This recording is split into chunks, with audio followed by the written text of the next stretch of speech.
Emotions rise like morning sun, chasing points, the game's begun. Big decisions week by week, fantasy glory's what we seek. Pick your squad, the clock won't wait. Captain choice will seal your fate. Two enthusiasts breaking it down. Fantasy kings, we're taking the crown.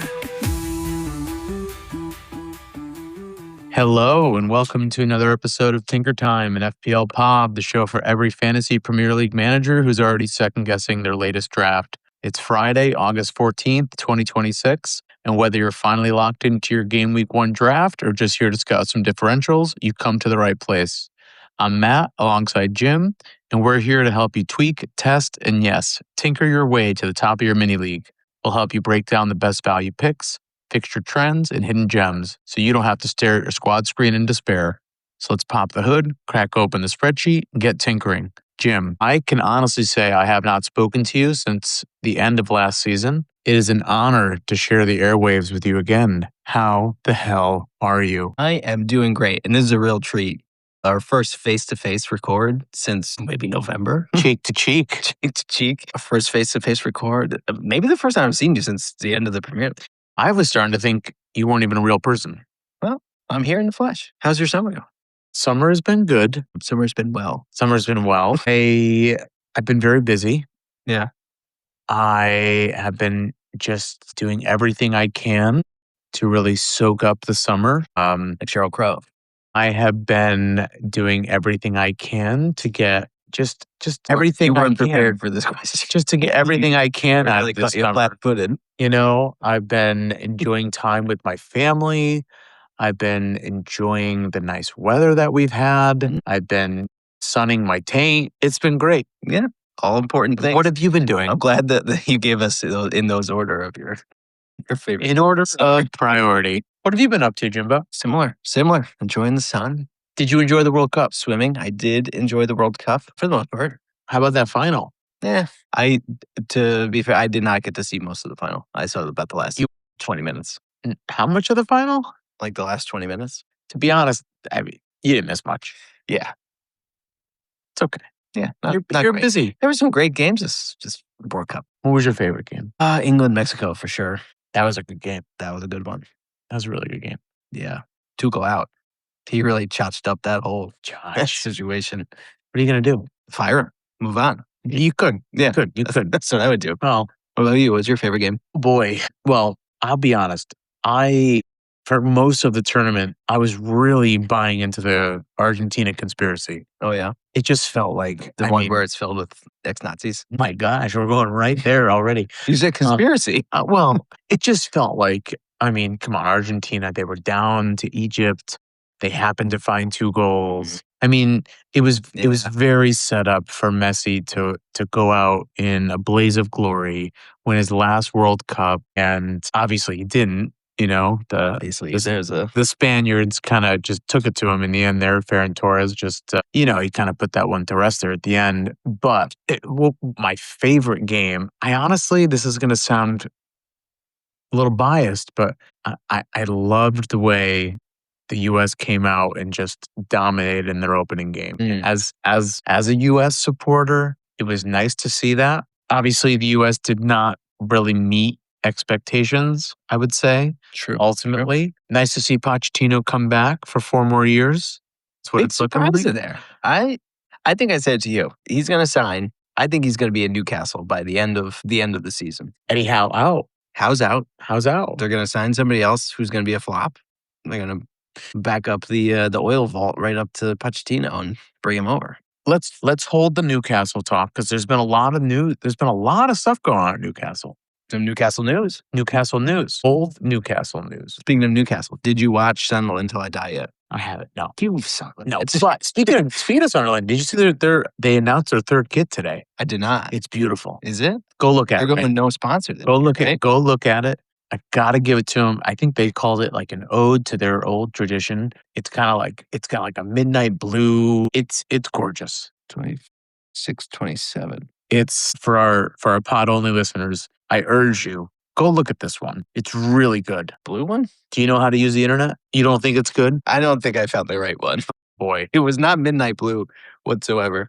let me see if I Let can me go find to it. Sunderland Kits. It's probably on their team's. They're going to be official. Yeah. Yeah. Okay. Yeah, I see it here. They got kind of like a crest. How did you not find it immediately? I found it. You know, it was Right the one I away. found, but it was like somebody took a Polaroid photo Yeah. of a computer screen. Yeah, that's really nice. It's almost like stained glass. Something background. stained. Something stained. It's like a stained glass. More like stained ass. Am I right? Oh my God. It's nice. And It's then nice. with the crest has a ship in it. That's cool. Something's got a shit in it. You got to watch the show. You got to wash your pants. You have to watch the show. Okay. Fair enough. I'll watch. Speaking of You shows, did you actually watch? I know we're getting on a tangent here. Did you watch the HBO? What was it? The not. U.S. national team. I did not. Okay. I mean, it's irrelevant now because they lost. That's why. Useless. But it was interesting. It was interesting to see how Yunus Munsa was basically like, I want to take the summer off. And Pulisic was like, I want to take the summer off. And he's Pulisic out. Pulisic out. Yeah, it's simple. You know, he's probably destined for NYCFC. No longer Captain America. Let's just No. rip Band-Aid. I mean, if your favorite player is not Malik Tillman after this World Cup, He was. I mean, I shopped for his jersey. I'm going to be honest. I didn't buy it. He's good. But I looked. I will say it. Whose jersey I will not be buying? Mr. Freeze. Tough performance. Oh, yeah. Really tough. Really. Well, he had one bad game. And that was the knockout game. It was the knockout game. Yes, it was. You know. Well, but that's any knockout game, right? I mean, And going in, we knew we had two bad keepers, so he was the better of the four choices. it's done. World Cup's done. It's done. It's done. We're gonna look forward to 2030. Where are they playing it again in 2030? Morocco, Spain, and Portugal. Probably. They're all right there. The big story there will be, is Ronaldo, even though he said he's done, is he going to come back, play in his host country? Nobody cares. Nobody cares. Like, if I have to see one more picture of his abs, I heard his son sucks at soccer. He can't even make the first team in Saudi Arabia. Oh, yeah? If he's listening, We'd love to have you on. we love Davion. Come on, let's talk. We'll debate. Listen, Jim, we said it on the intro. It is August 14th, 2026. Yeah. We are, at this time next week, we will have had Premier League football played. Dissecting each other's teams. We will be ripping each other's teams apart, limb by limb, cock by cock. And it probably won't matter because probably a lot of people are going to be sitting out week one still. Well, so, I mean, let's just get into it. I mean, the transfer window, we have not been devoid of soccer and football news, obviously with the World Cup going on, but the transfer window has been very active. Been hot. It's been, I mean, this has been one of the hotter stoves that we've had. A lot of big sales. What has stood out to you? I mean, just off the rip, and just for the listeners, we are going in stone cold into this episode. No preparations. What's preparation H into this episode? Yeah. Okay. I mean, it's going to be biased, but Spurs are obviously the biggest name in the transfer market. Why is it biased? Well, we're Spurs fans. I But didn't know that. big sale, Tonali from Newcastle. Big sale, Fernandez from Mateus. West Ham. Mateus Fernandez. Is it Mateus or Matus? Well, that's just if you got a cold or if you're feeling well. So yeah, I've done it. those two are like 150 we bought him for. Then sneaking over to Brighton, Jean-Paul Van Heck. Jean-Paul. Another 50 and a half there. I mean, 50, 55. What was it? Whatever. Well, the conversion, Yeah. nobody really does. And then on top of that, we managed to somehow coax Senesi to come over from Bournemouth On a free. on free. And to round it all out, Andy Robertson. So what you're saying to me is De Zerbi is the greatest recruiter we've had since Pochettino. And Pochettino didn't really recruit anyone. He developed. And Spurs are going top of the league. That's what it sounds like. Well, I think there's still some room to go. So- We still have nobody to score goals. Okay. Fair enough. Fair But- enough. I think Spurs are coming out hot here saying, Levy's gone. We're finally going to spend for the first time in 20 years. And it's showing. Yeah. I mean, the urgency with some of these moves, and you're talking a lot about moves coming in. We've also had some pretty meaningful departures. Yeah. With the moves coming in, we've also had Van de Ven signing a new contract, Pedro Porro signing a new contract. So we've had some folks kind of re-upping as well. True. But Romero officially on his way to Atleti. So thank you, wham bam. Thank you, ma'am. See you later. 5 years. Thank you for nothing but headaches. Joking aside, we were talking about it earlier today. Yes, the last 6 months, 7, 8 months, he's been a little bit of a headache. But the reality is, he could have left and we could have gotten nothing for him. And instead, he re-upped last year and we were actually able to get a transfer fee for him. It's true. So at the end of the day, instead of losing him for nothing on a free, we actually got a trophy out of him and we were able to get a transfer fee for him. But you know who we got an even bigger fee for? I think it's a youngin. I think you're right. A youngin that has never actually played a single minute of Premier League. Isn't that crazy? That is crazy. What's his name? Luka Vuskovic. Oh my goodness. Big name over in Hamburg. Huge. So even with all Spurs' comings and goings, it's, at this point, it's like a net 50 million, 60 million. So a lot of moves, but for the first time, we're actually making money selling players, which is nice. It's insane. Can I give you somebody else who I think is kind of in the headlines with all these transfers? I would like you to tell me whatever is on your heart. I think this is a really bad summer for Newcastle. They lost Anthony Gordon. Keep going. To Barcelona. Okay. Big fee for him. They lost Tonali. Then they lost Guimaraes. So their core of their team, their midfield, plus their best attacker are gone. Then they fire Eddie Howe. What is that team going to look? Did they also fire Eddie Howe's little partner? I think always assume. They always we assume. Tough for them. I'm going to be, this is, I hope, and as a staunch, say that word again, staunch Saudi defender and advocate, because I love me my rupees, love my blood money. My team name is Saudi, not Saudi. I feel like the Saudi piff is really struggling these days. Yeah. Live is kind of dissolving. Live golf, that is. Yeah. Newcastle seems to be fire sailing. Eddie Howe out.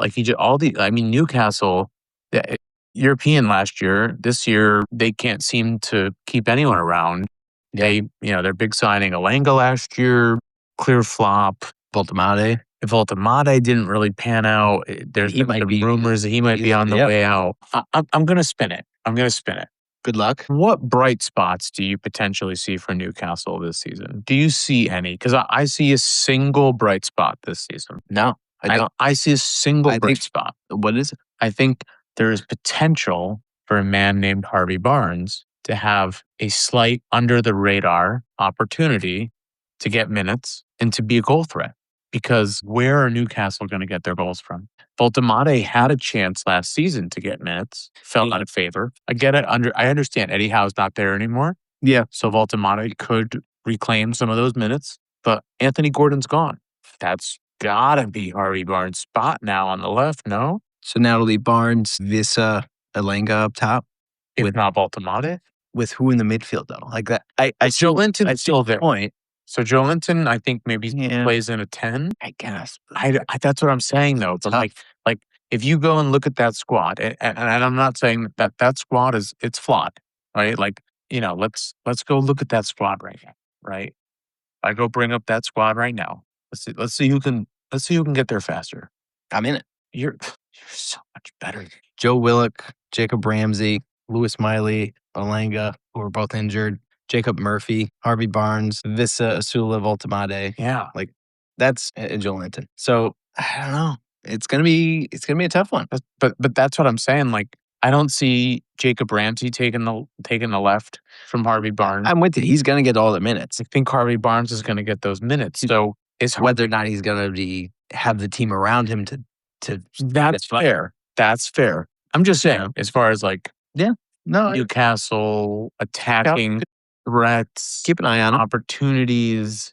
What is he priced at today? That's it. Only priced at $6 million. In a world where many folks today are looking at a midfield of Bruno Fernandes, the Palmers of the world, the Phil Fodens of the world, the Pascal Grosses of the world, the Antoine Semenyos of the world. Is anyone looking at Harvey Barnes? So I think this is the problem with as an FPL asset. Tell me. Barnes, Alanga, Murphy, and Toure, they're all $6 million. So even the FPL people are saying nobody in Newcastle is going to be a threat. Toure, I think he's their new signing.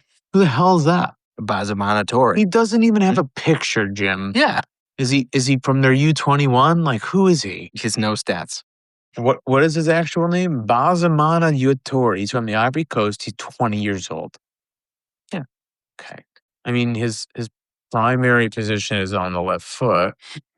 That's a tough position. Okay, he played at Hoffenheim last year. He had 5 goals, Hoffenheim. 45 appearances. He played in the Bundesliga last year, so you got to assume there's going to be some progression. There's going to be a learning curve. There's going to be some growing pains. I mean, we've seen hard. And you know what? corners. He's a left winger, so he might take Barnes' spot. Maybe we should move on. Let's move on Newcastle. to Barnes. João Pedro is like a lock in everybody's squad just based on his price and the price of forwards. Not mine. I want to know, okay, that's interesting. And I want to know your thoughts on Chelsea's midfield because that's where the huge question marks are given the squad size. So let's talk about Chelsea's midfield. So the big question mark, Chelsea's midfield up until today was, would Enzo Fernandez stick around? City was in hot pursuit, and Enzo Maresca was in hot pursuit of Enzo. Need for speed, hot pursuit. Until today. City and Chelsea had pretty much put like a deadline from what our sources had given us, because we have sources now this season. They had given us until today. Deadline was today for that. Yes. Go on. 120 mil was the asking price. Chelsea, it's like what they bought him for, wasn't it? Yeah, I mean, Chelsea, they were not feeling any pressure for some reason to sell, probably because they have this transfer ban, so they don't really like. No, that's done. That's suspended as long as they don't get any additional fines. It's all confusing. So let's assume Chelsea's midfield is going to line up with Enzo, Palmer in the 10, Pedro Neto outright, who is also a City target.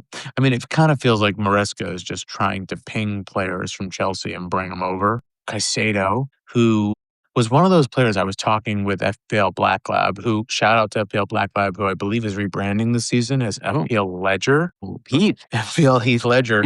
Hopefully his life is a little bit longer. Heath is dead. I know. FPL Ledger. Let's take a look. The FPL Ledger. He's alive. Ooh, wait a minute. I see an Instagram. Do I see a Twitter as well? FPL Ledger. Keep going. Okay. Midfield. Chelsea midfield. So, okay, sorry. So we have Enzo, we have Palmer, we have Moises Caicedo, who was one of those players last season who I kind of refused to bring in, who I think this season he's priced at 5.5. Got to confirm that. That to me is the question of, so this season, just across the board, DEFCON players, their pricing has been adjusted. DEFCON players that were strong returners, DEFCON returners, their prices have been adjusted this season. So Moises Caicedo, for example, what is he priced at? 5.5. He's 5.5. Enzo is 7. Season before, Enzo was what, 6? I think he was 6 and Caicedo was also 5. I think he was 6. Enzo was 5.5. Enzo, yes. So Enzo has been raised. Caicedo is still the same because Caicedo kind of fell off. Caicedo is a little bit more. Right, when I brought him in, he fell off. And Yeah. then continued to get red cards. Exactly. That's FPL community. You're welcome. So to your question, Chelsea midfield. I think Enzo stays. I still don't love Enzo as an asset. No, not for 7. Not for 7. I love Palmer as an asset. I think coming off of a completely rested summer, he had a chance. You know, everyone was very disappointed he didn't make England's World Cup squad. But look at it from the bright side, from an FPL perspective. Yeah. He's rested. You got to think he had a chance to get fully healthy. He had a chance to get fully integrated, fully familiar with his new system, with his new coaching staff, with the system and the role that they want him to play. Xabi Alonso. You got to think that they understand this is their number 10. This is their system. The ball is going to be played through him. He's going to be their focal point. This is going to be their guy. Yes, lots of transfer rumors last season, whether he was going to go out of United or he was going to move, whatever, right? Last season. New manager, new expectations. This could be a big season for Palmer. I think a lot of managers might overlook that. I don't know. What do you think? I'm with you on every point you made. I think people are still hot on Morgan Rogers after his transfer. And I think he's like the biggest question mark in Chelsea for me because they play on the left. They brought him in. I would assume he's on the left. That means the right is going to be Pedro Neto if he still stays. It looks like he's going to stay. Looks like he's staying. And Estevao, who scored preseason. Big Steve. Where's he going to play? I mean, he's young. He's going to be wanting minutes. It's only a right bench. It's going to be maybe. I think people are high on Rodgers, and I'm a little concerned about what the squad's going to look like. But we'll see. I think Palmer is the go-to there. Another team, not sure about. Also managerial change. Liverpool. Salah's gone. Isak back, fully healthy. Couple goals in the World Cup. Couple girls in the World Cup? Couple goals. Iraola's in, reconnecting with his man Kirkesh in the back line. Wait, they're in love? Yes. Did you see, speaking of love, did you see pictures of Iraola in training with like his shorts tucked all the way up? I actually and did. his t-shirt super long. It was incredible. It's like he's in a nightgown. But either way, Liverpool. So some question marks there. So Isak back and healthy. Have to assume he's starting. Verts slow to adjust last That year. is excellent analysis, Jim. Slow. If Isak is healthy, he's starting. Well, he's not going to be competing with Ekitike, who's injured. So yeah, he's None starting. of he's starting. Verts back from the World Cup where he looked okay. Germany was bad, but people are ignoring those two. A lot of people buying in on Dom Szoboszlai still. I think, let's talk about Dom Szoboszlai for a minute. I refused to buy him last year. I paid dearly for it. You were an owner, so I want to hear your thoughts. I was an owner at times. I was more of a Ryan Gravenberch owner. That's right. That's what it was. You kept saying you had him, but you didn't. It was more of a, like, the funds allowed me to own Gravenberch. Who was not a good asset. But he would kind of chip in with a goal here and there, or an assist here and there. Here's the thing, right? Liverpool, I think we would agree, underperformed last season. I think the question is, did they underperform because their attack regressed or because their defense regressed, right? Do we feel like Arne Slot, he couldn't really tap into how to make Ekitike, Gakpo, Verts, and Salah work together, or he couldn't figure out how to make Kirkez, Frimpong, Van Dijk, Konate, how to make that back line really sync together. The midfield was still the same, right? It was McAllister, it was Gravenberch, it was who's that other idiot that they had in the midfield that I always forget about? Turorendo. No, I said idiot, not sensei. Either way. But the point being, right? So Iraola, right? He's coming in. I was talking about this earlier with FPL Ledger, right? Like, when they're bringing him in, the owners are coming in and they're saying, listen, we just spent all this money on Isak and Verts. If you're coming in here, you've got to figure out how to unlock these two. You've got to figure out how to get them to put goals in the back of the net, how to get us on our front foot, how to get us attacking. Yeah. And it also, to your point, he knows how to play with Kirkez. He had him the season prior, right? So that's a player he's familiar with. He understands his style, his strengths, his weaknesses, where he can deploy him, or maybe he needs to reel him in a little bit more. So all that being said, I think this is a season where we see Liverpool take a step forward. Do we see them catapult back to the top of the league? I think the league is wide open this season. I agree. From what we've seen in preseason, we've seen Iraola deploy Isak very much in that traditional number 9. And we've seen Wirtz very much kind of playing next to him. So, which is kind of what we were expecting last year, but it never happened. Exactly. And Wirtz now, he's had an entire season under his belt. This is the season where, hey, time to nut up or nut out. That's not the expression, but I just made it up. Yeah. Same candor. Yeah. We get it. So to your point about Dom, it comes down to price. So Wirtz is priced at 7.5, I believe. Same as last year, which we thought he was underpriced last year. Last year, we thought, man, that's 7.5. That's a steal. He's going to be in everyone's team. It was a 7.5 last year. Was he 8.5 last year? I think it was 9. Florian Wirtz last year was not. You can look at that. That's price history. That's a new addition? No, they always show. If you go to like full profile in his history, 25, 26.5. Yeah. He ended at 8.3. He ended at 8. Okay, so he's cheaper now than he was last year. $1 million cheaper. Yeah, he's cheaper this year. Yeah. So, okay. So, I thought he was 9 last year. Right. 8.5. He was 8.5 last year. So I'm still cheaper because he underperformed. Yes. That's what I'm saying. Is I think versus Szoboszlai, he's 7 this year, correct? Yes. Owned by 42%. For a player that other than a few nice set piece goals last year, if you take away those set piece goals last year, would he even really be in this conversation as a player you would bring in? No, but to be fair, he scored like 4 in a row to end the season. So like that's tough to ignore for the layperson, not us, because we're experts. We're enthusiasts. We're Bringing it enthusiasts. down. Here's my take. If you can find the extra half, I think you reach for Wirtz I'm 100% with you. because I think the ceiling's way higher. Yep. I think Szoboszlai, a little bit of lightning in a bottle. Yeah, he might have that exciting free kick every now and then, but But he also covers for right back. So like, well, that was Slot's madness. but if that happens again, you don't want that. Did not being classified as a defender playing there. I just want to say, it feels really good to be back. It does. I'm with you. In on Wirtz, who I don't have. I do have Isak though. I have both. They have a good run to start the They season. really They do. have a nice run. Do you have your lineup? Are you willing to share it yet? I do. Should we go through a couple more teams first? Okay, I love that. Yeah.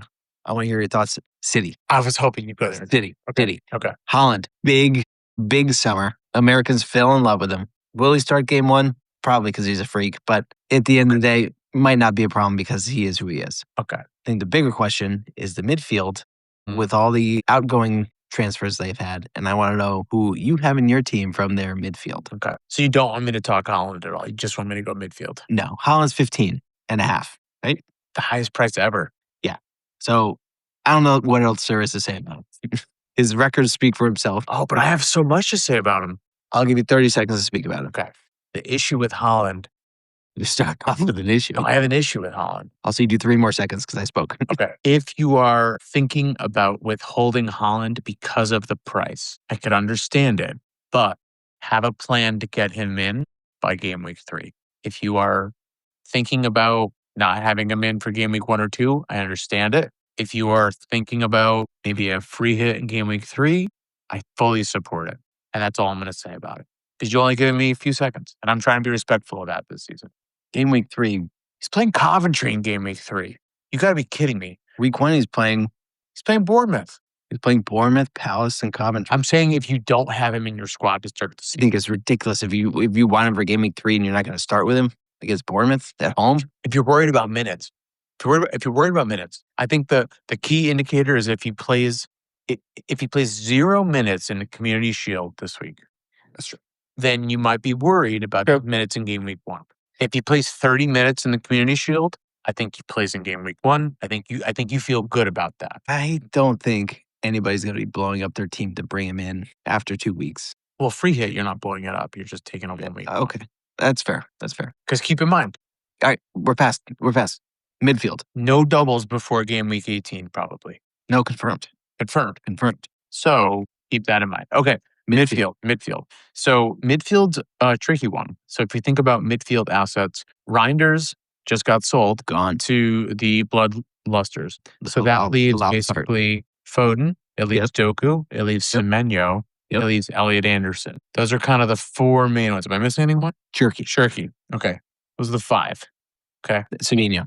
Marmouche. Let's not talk about Is those. Marmouche a forward this year? He got reclassified. He got reclassified, I think. My wife just said, drive safe. Just tuck both kids in again. I love you. I love her so much. I have a funny story about her. I already told you it tonight. It had to do with my raging. Never mind. Probably not. She said she loves you. Don't make her not love you. Blows her. Elliot Anderson. Ellie Anderson. Okay. So the Big sale for City this year. big signing for City this year. Fool me once, shame on me. Yeah. Fool me twice, double shame on me. Fool me 3 times, Shame on you. You're taking him in. shame on me. And yeah. Here's my issue. So Rodri, all signs point to Barcelona Gone. and Paella. So let's assume Rodri's gone. Yep. And Nico Gonzalez on the chopping block too. Nico Gonzalez was never really a City player. He didn't. Didn't make sense. Kovacic is still here.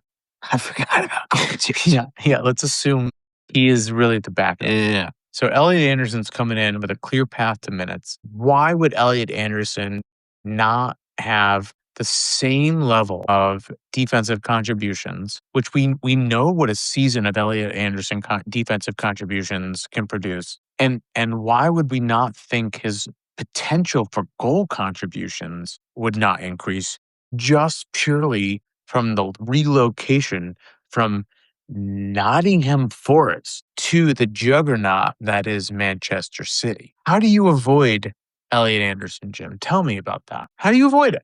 So I, at the moment, am leery of signing midfielders for defensive contribution. That's at 6.5 mil for context. He was 6 last year? I think he was 5.5 5.5. last year. Maybe he rose. Anyway, I'm leery of signing for defensive contributions without seeing how the changes in the defensive contribution, the changes in the bonus points will affect that. Because last year we were seeing people that got defensive contributions were doubling up and getting bonus points also. Yeah, but Elliot Anderson was a top 6 midfielder at the end of the season last season. And it wasn't from goals scored. It wasn't from assists. It was purely from DEFCON. But he was doubling up when he got DEFCON, he was getting bonus points. That's what they're trying to eliminate this year. They're trying to spread the bonus points out to not be. Oh, I see what you're saying. Yes. The people who are getting DEFCON aren't doubling up and also getting Sure. bonus. So that's true because him being on City means that realistically, he's less likely to receive bonus points because those bonus points are likely going to goal score. If you're signing him just for defensive contributions, I'm not signing any midfielders for that point. That's a phenomenal. That's why I'm targeting defenders that were high on defensive contributions. But I think midfielders, the value for that is probably going to take a hit this year. We don't know. Maybe it won't. But I think the double up with the bonus points is not going to happen. Okay. Or at least midfielders. They were trying to eliminate that. You've eliminated Elliot Anderson. Talk to me about Ryan Cherky. Cherky never had the starting spot.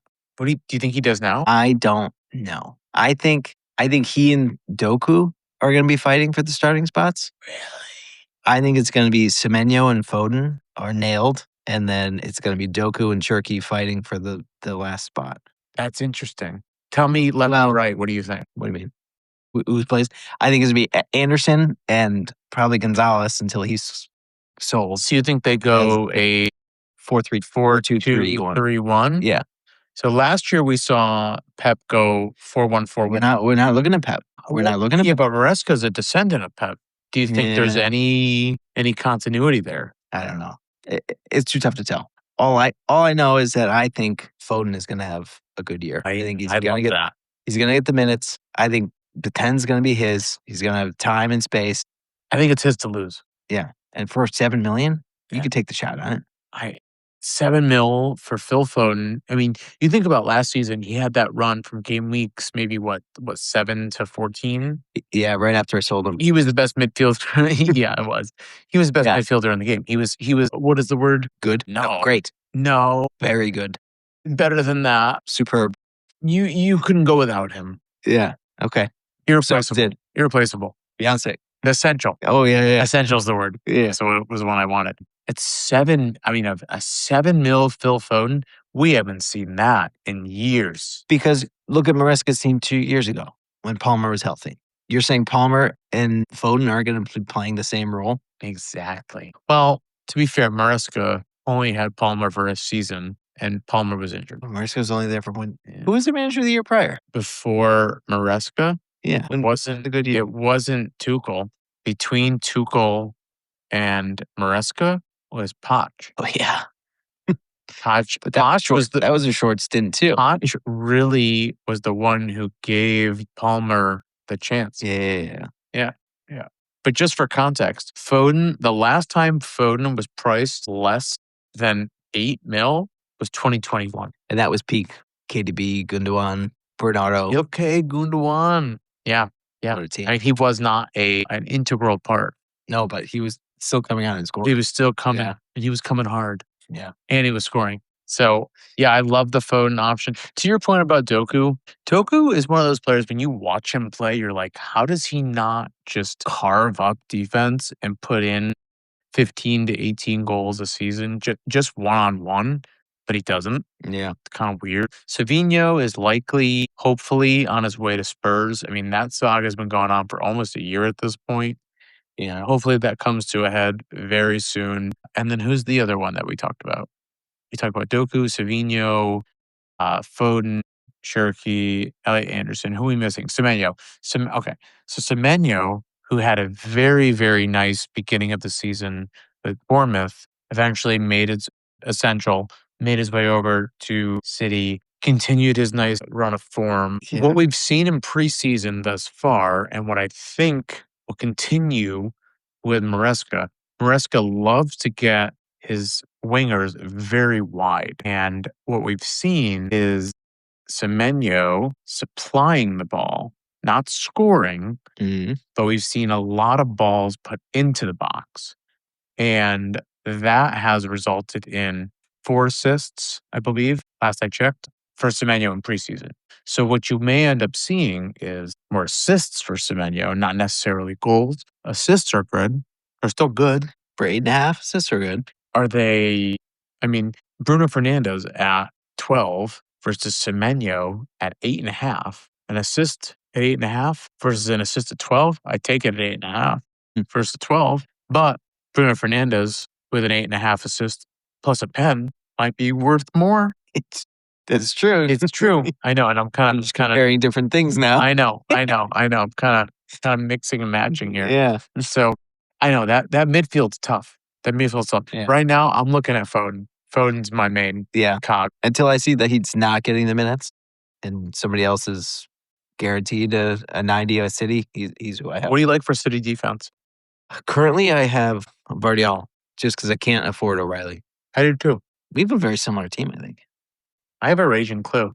All right, let's hit a couple more of the big guys, and then we'll do our team reveal. We're kind of running. We're running. I guess we should just mention briefly the league leaders, Arsenal. They signed Guimaraes, bolster the midfield. Should be good for them there. We'll see how he plays in with Odegaard and Rice, but that's a pretty formidable front. They're center 3. Saliba injured for quite some time. Yeah, It's like so Mascara. How do you say his mascara. No, I make Mascara. Mosque. You got to be careful these days. You Yeah. want to get shot Well, up. he's probably going to get the minutes. He'll get the minutes there. And then they signed some winger with a T. Solis. Solis? It's Greek. Oh, wait. He scored preseason. So we'll see. He's looked very good. We'll see how he does. He's what, 7.5? Oh, I think he's like in his mid-20s. Oh, good one. You like that? Yeah, that was pretty good. He is 6.5. 6.5. Okay. So could be a good way into their attack. It's really good value, actually. Yeah. Currently, I have Saka in my squad at 9.5. I don't think he's going to be as poor as he was the last 2 seasons, really. Kind of middle bit down. But You think he's poor? I think with the Guimaraes addition, I think he's going to, the midfield will be stronger. And I think he's going to maybe less pressure to create on himself. And Do you think there's a World Cup hangover for any of these players at this point? we'll see. It seems like he might not start week 1, but I still want him in my squad. They have Coventry week 1. So if he does start, that's like a Super Frank Lampard, though. nah. He knows the Prem. All right, that was Arsenal talk. You want to just hit United quick? Thoughts on United? Michael Carrick. Long-term manager. They didn't really bring anyone in. Am I wrong? They brought in Yuri Tillman. So he's like a Casemiro replacement, probably. Yeah, meaningless. And it's a good signing. It's not gonna put them into title contention, though. It's a necessary replacement. So I don't think they're going to be. I think it's a net. It's a plus. He's better than Casemiro. You think so? Casemiro's like 40. Tillman's good. All right, fine. Tillman has like 3 goals a year that are like absolute bangers. I will concede that it is not a net detractor. I just don't think it's a massive. It's a positive, but it's not going to be moving the needle. Yeah, I don't think we're going to talk about Yuri Tielemans as like essential at any point in the season. They also got that guy from Chelsea, Andre Santos, the midfielder. Yes. I think Michael Carrick did a great job, clearly, as caretaker. Did a good enough job to win over the job. I mean, for United, it was a health issue last year, right? I mean, we didn't really get a chance to see Mbomo, Šeško, Cunha healthy with Bruno Fernandes not sitting basically in the keeper's box. True. But when they were all healthy, their attack, I mean, even when, what was that, Amarin, right? When he was there, their attacking numbers were top of the league. So do we see more of that just kind of actually happen this season? Could be interesting. Yeah. Bruno is currently owned by 48%. He's the highest owned midfielder. And he's so ugly. He's fine. No, he's hideous. I'm going to say I also have Bruno. I have Bruno on my team, but I also have Brian Mbeumo. Dancing's a cha-cha. At $8 million with Hull, Ipswich, and Everton as his first three. Bruno. He's looked good in midfield. He's played on the right. He played in the 10. Nine. In the 10 when Bruno wasn't playing yet. He was in the 10? I thought he was in the 9. And he also played in the 9. Bomo's one of those motherfuckers. Yeah. He's good. For $8 million, that's a nice price point. It's a nice. What was he to start last year? I think he was 8. He was 8. Yeah. Yeah. So good value there. I have him to start. We'll see how he does. But for $8 million, that's a good. That's a really nice fixture in 2 and 3. It's like a Hard to price avoid. point to take a shot and easy to move off of. Really hard to avoid. Yeah. All right. You want to talk your team? I'll talk my team. Okay. Woof, woof, woof, woof. What was that? Is that my dog? Woof, woof. Oh my god! I think it sounds like a woof, like a dog, kind of like a woof, Woof? woof. And oh my god, Jim, you know what? That wasn't a dog. This episode, Jim, is brought to you by Woof. Woof? Yeah, Woof. It's a revolutionary new communication platform designed for people who need to make absolutely certain that their message gets through. Okay. You send one message through Woof, and it doesn't just go to their phone. It goes to their cell phone, their home phone, their email, their Facebook, their Twitter, their computer, their fax machine, their pager. Their pager? Yes. Why would you need to connect to somebody on their pager? Because Woof doesn't just believe in leaving communication to chance, Jim. Right. Maybe you're trying to tell your wife you're going to be home late, or maybe you're reminding your boss that you're working from home, or maybe you're trying to let your fantasy league know that you forgot to make your transfers before the deadline. It's actually pretty realistic. Exactly. Yeah. Woof makes sure your message gets there. And for a limited time, when you sign up, Woof will actually send your first message to every available communication device absolutely free. Every device? Every device. So what happens if I don't have a fax machine? We'll find one. What? Woof. It sounds less like a communication service and more like a restraining order. Woof. Because one notification says, I care. 2 notifications says, this is important.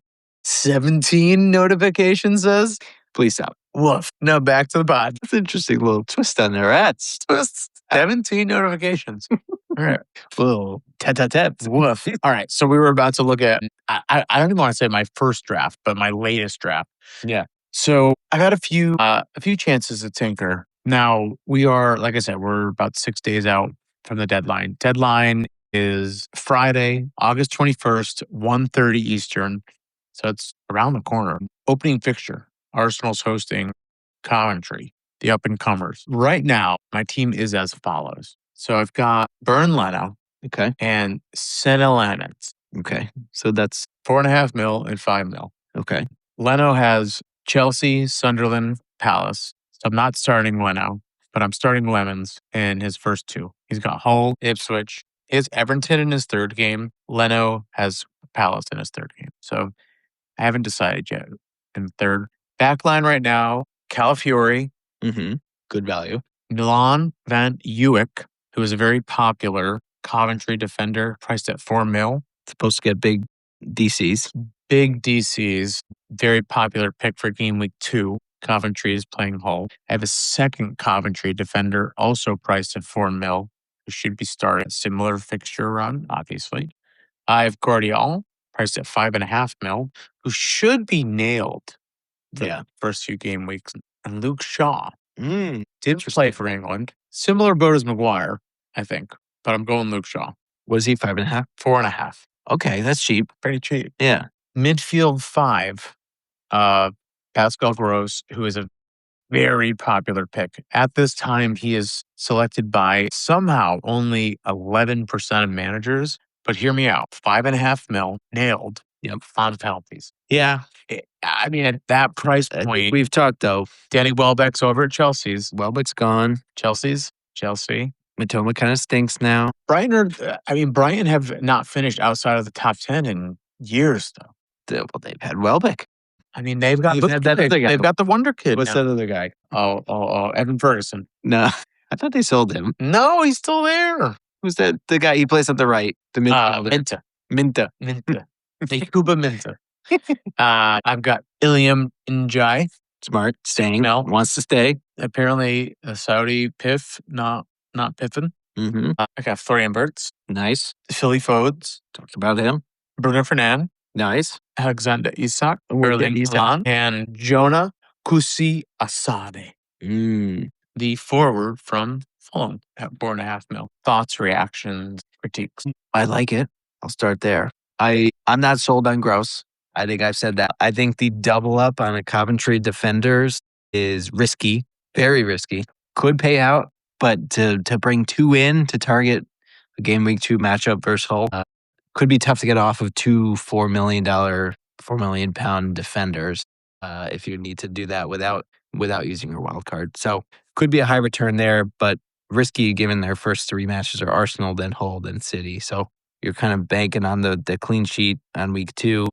And then after that, you're right back into it at City. So tough there to get off at £4 million defenders. But I think the midfield and forwards I like. I also have Kusiere up top. I don't know if he's going to be guaranteed the starting job. As I was looking through over here, the other transfers, it looks like Brighton signed another midfielder. Another striker. Where did it go? Brighton. Can you not find it? No, He came from Brighton side of midfielder? I'm sorry. Fulham. Fulham signed a midfielder. What's their name? Not Brighton. Gonzalo Garcia. So that's the only thing that I have a concern about with Kusiere, given that they just spent 40 million on another striker from Real. You say he's a midfielder. No, he's a striker. Okay. I said midfielder. I was completely wrong. So That's the booze. that's one to keep an eye on for myself as well. But good team.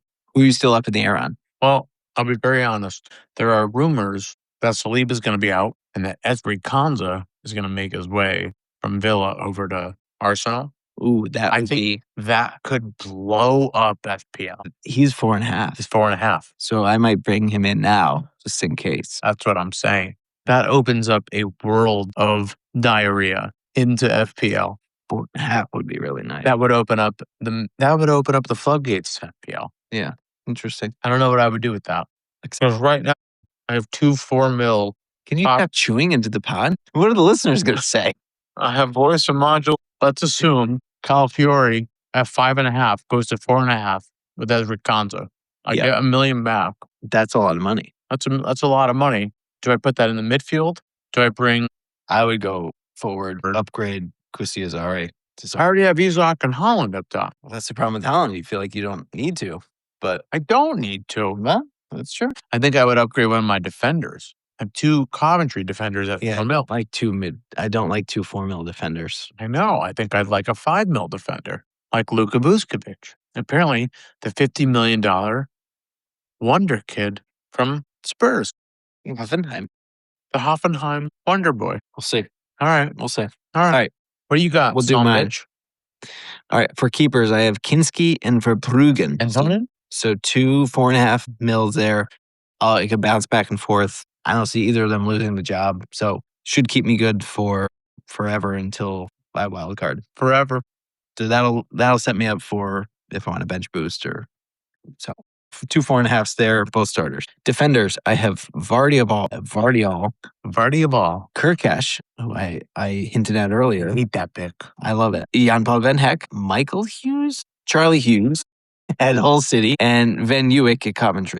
Do I have 2 4 million defenders also? Separate teams though. And Hughes right now is flagged. He was really highly owned. What is he down to? He's down to 0.5%. He was highly owned given his, yes, he's injured at the moment.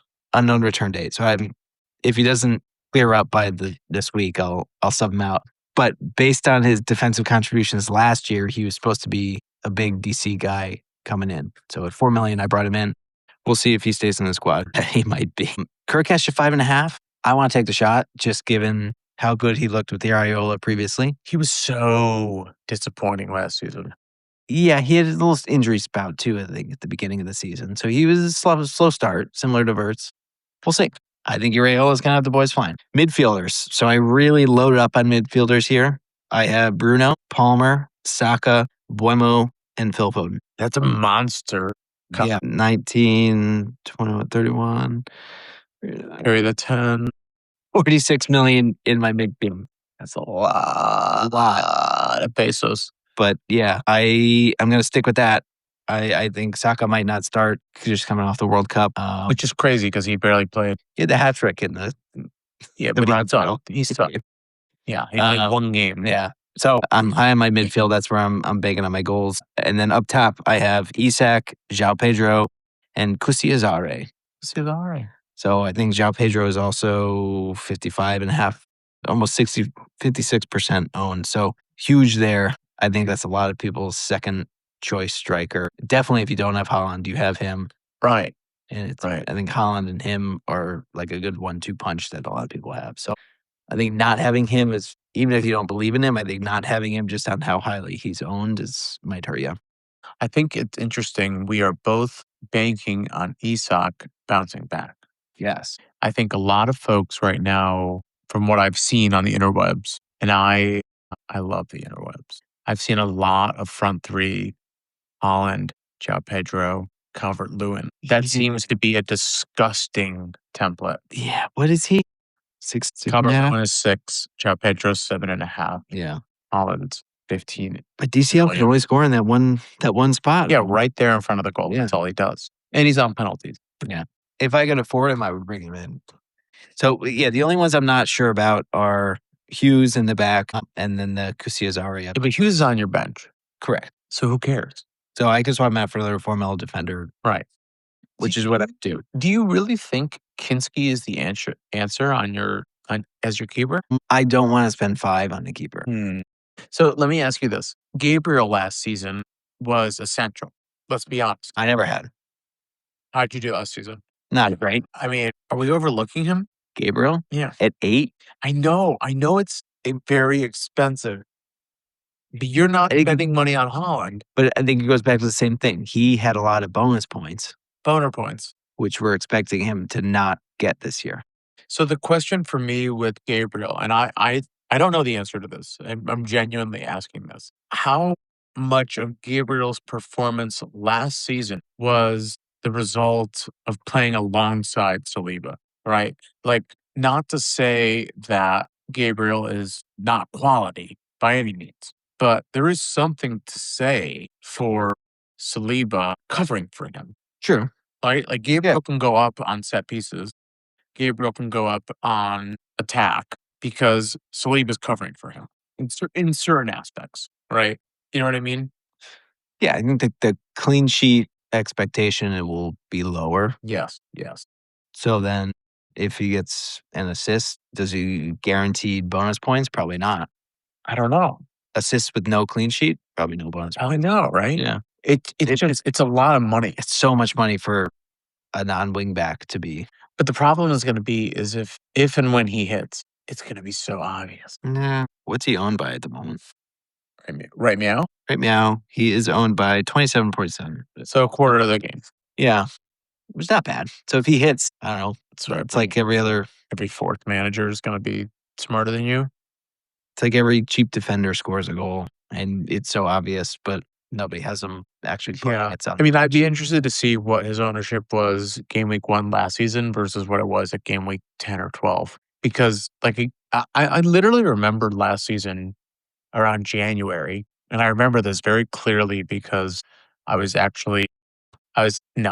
sucking a penis. I was actually I was in the hospital with my wife who was having some issues at the time. And there was an Arsenal game. I remember this very vividly. I was sitting with her and we were watching a soccer game and I was texting you and Gabriel had just scored. And I was like, you've got to be kidding me. This guy, like, what is going on? And it was around like right after New Year or right before New Year, I think it was.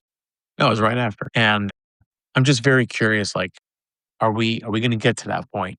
He started at 6 last year. Do you know where he ended? Oh, he had to end close to 8. He ended at 7-3. That's a huge jump. That's a monster jam. I wonder if it doesn't say what percentage owned that was. 30 starts, 3 goals, 5 assists. Yeah, which that's not crazy. 18 clean sheets, which is pretty good. That's half the games. Yeah.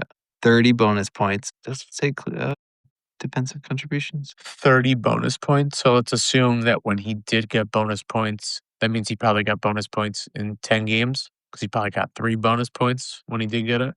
So he probably got it in 10 games. You assume when he scored, he probably got the bonus points. 30 over 38. He's averaging it's a point a game. He became essential It was No, 30 over 30. He's played 30 games. So he was averaging a point a game. Yeah. He was. I mean, we said it at one point. He was their best trader. Yeah. He was undeniable. It was excruciating. But what is also undeniable, our league code. You have to join this year. Yes. League code YGV5 Lima Quattro. It's not too late to join. Season is not started. Definitely not too late. This was fun. This was Getting back into it. what is the thing you're most looking forward to this season? But not being in last place You were in last place last season. for a very long time. Most of the season you were, but you had a lot of headwinds last season. You had a lot of things working. I passed you for that 1 week. Literally 1 week. Yeah. And then I decided to wake up from my deep slumber. And then I never looked back. Yeah. But a lot more pods on the way. What should we, to hold ourselves accountable, what should we do differently this season? What should we challenge ourselves with? I think we should get on camera. I think we should get on camera. I think we should get on I think camera. this is the year. More haircuts. I am in desperate need. I'll get one next week. I couldn't go that. You just got one. No. I need one next week. I think we have different definitions of really need one. Look at this. I look Look at ridiculous. that. Look at it over my ears. I didn't want to say it, but you I clearly, look terrible. you clearly knew. I mean, I don't I had to get go, an oil change this week instead of a haircut. You went and got an oil change looking like Yeah. that? Yeah. Can you believe that? You drove your car in public like that. Yes, sir. Guys, he needs some. Dark days. It is not good. But you know what is good? Life. Because we are getting close. Yeah. We are 6 days out. At this point, we're 5 days out. We're getting close to 5 days out. Listen, everyone, you have plenty of time. Tinker like your life depends on it. Because this is the most tinkering you're ever going to be able to do. You're going to Ever. look back 2 weeks from now and be like, man, I wish I could just blow it all up. What is just for the listeners, and then we'll go. What is your favorite tinkering memory? Oh, I was reminiscing, thinking about it earlier today. I know. I missed the days of Alexis Sanchez and Harry Kane and Aguero. Trying to make those three work. It was good times. Those were days. It was a good times. Now I'm considering bringing in Lafitte. Come on. What has this game turned into? Yeah. Times have changed. Times have changed. The game has evolved. Maybe not for the better, but it is what it is. It is what it is. We adapt. We love it. We adapt. You know what else we love? Going to bed. We love going to bed. But before we go to bed, we love when you all like, subscribe, and follow us on Spotify, Apple Podcasts, and YouTube. Drop us a comment. Let us know, what is your biggest surprise? What did you think about price reveals this season? What do you think about changes to bonus points? Let us know what you're most excited for in this upcoming season. As Jim mentioned, we're going to drop the league code again in the description. It's definitely not too late to join our league. We're hoping to let it blow up this season. And as always, thank you for joining this episode of Tinker Time. Do not forget to like, subscribe, and drop your captain pick in the comments. We will see you at our Game Week 1 preview. Happy tinkering.